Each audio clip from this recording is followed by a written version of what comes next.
Bien, bonjour à tous. Alors là, on est devant un arbre, un sureau. Alors le sureau, c'est une bénédiction.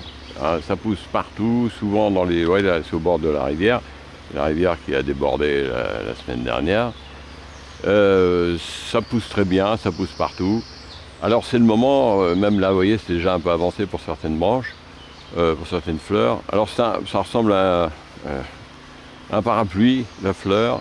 Alors il faut essayer de prendre des fleurs qui sont encore en bon état. Alors là, comme il a plu beaucoup, elles sont un petit peu abîmées. Alors choisissons des fleurs où il n'y a pas de parasites et qui sont en bon état. Hein.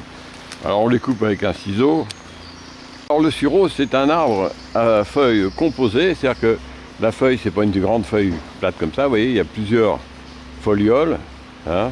En général, il y en a 5, vous voyez. Hein, c'est 5. Alors c'est un nombre impair parce que ça se termine par une petite foliole. Hein. En général, c'est 5. Vous voyez, c'est connu. Je veux dire, c'est pas un arbre très difficile à reconnaître. Et ça fait des petits fruits. Alors là, ils ont été mangés. Hein, ou alors les fleurs n'ont pas tenu à cause de la pluie incessante qu'on a eue depuis quelques jours. Alors cette tisane, elle sert à quoi? Alors c'est pour la fièvre, ça fait baisser la fièvre, ça je crois que c'est une des principales utilités de cette tisane. Et du coup, vous pouvez l'utiliser en cas de rhume. Alors là, elle est un peu trop avancée, vous voyez, si vous secouez, tout tombe. Alors comment faire la tisane avec le sureau? Eh bien, vous faites sécher votre sureau, et puis tout simplement... Et puis, alors, là, elles sont vraiment abîmées, hein, c'est un peu dommage. Alors, je vais prendre celles qui sont un peu à l'abri des feuilles. Alors, vous les faites sécher. Ensuite, vous mettez une cuillère à café, si vous êtes fiévreux, c'est comme ça, une cuillère à café bien remplie. Certains disent une cuillère à soupe dans de l'eau chaude. Vous laissez infuser 10 minutes et vous buvez une tasse de tisane. Voilà, et là, ça vous fait tomber la fièvre. Alors c'est bien dans le cas de rhume, grippe, etc., etc. Vous pouvez l'associer évidemment avec d'autres plantes. Hein. Et puis voilà. Bien, alors j'ai changé de coin. Je suis allé dans un endroit où le sureau est beaucoup moins avancé et surtout beaucoup moins abîmé. Hein. Il est mouillé quand même parce qu'il a plu cette nuit. Mais il n'y a pas de problème. Alors, toujours 5 feuilles, hein, c'est la même chose.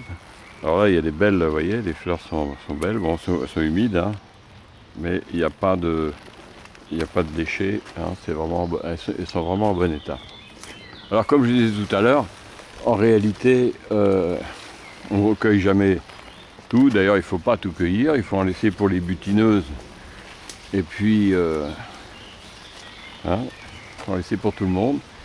Et puis pour les graines aussi, pour l'arbre lui-même. Et puis voilà.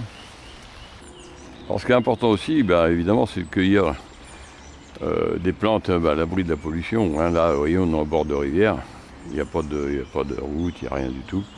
Alors je vous signale d'ailleurs que cette rivière était en crue la semaine dernière. Et que là où je suis, il y avait de l'eau au moins 1 mètre. Le niveau a rebaissé, donc tout va bien. Alors, voyez, on en recoupe encore un petit peu.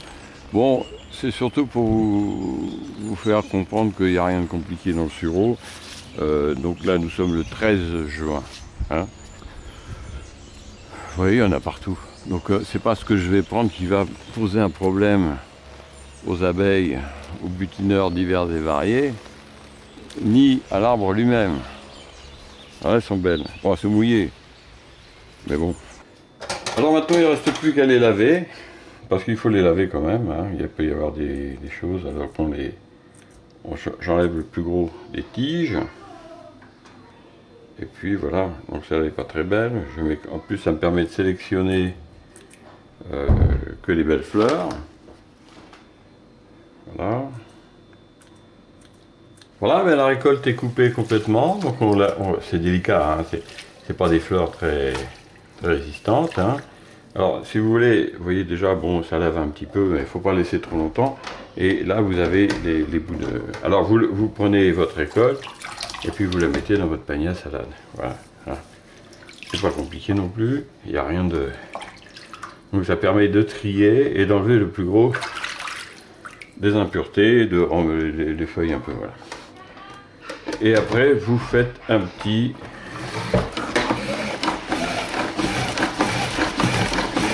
essorage. Alors ensuite, vous voyez, le séchoir est prêt. Hein, vous n'avez plus qu'à mettre les fleurs dans votre séchoir là. Et dans les séchoirs, il ne faut pas en mettre trop épais pour que ça sèche d'une manière égale. Et là, si vous voulez, ça va très vite après. Alors, des petits conseils comme ça, il ne faut pas mettre le séchoir très fort. Hein. Je le règle en dessous de 40 degrés. Pourquoi? Ben parce que sinon, vous perdez une bonne partie des propriétés de la plante. Hein. Ça, c'est simple à comprendre aussi. Parce qu'il y a beaucoup de principes qui disparaissent au-dessus de 40 degrés. Vérifiez qu'il est bien, parce que ça, des fois, elle est plaquée là. Donc, il est à moins de 40, et on envoie.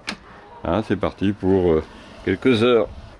Bon, bien voilà, vous voyez comment ça se termine. Alors, c'est simple, hein, pour terminer, vous prenez donc un petit sachet comme ça. Là, j'ai acheté ça. Alors, si je vous dis où vous achetez, hein, je vais en faire de publicité, parce que, en fait, je m'en fous complètement, mais j'ai les acheté à Rétif. Hein. C'est des petits sacs, tout simple. Hein. Et puis, du coup, voilà, vous mettez votre sureau dedans. Voilà. Vous voyez, hein. Là, croyez-moi, j'espère que je m'en servirai pas.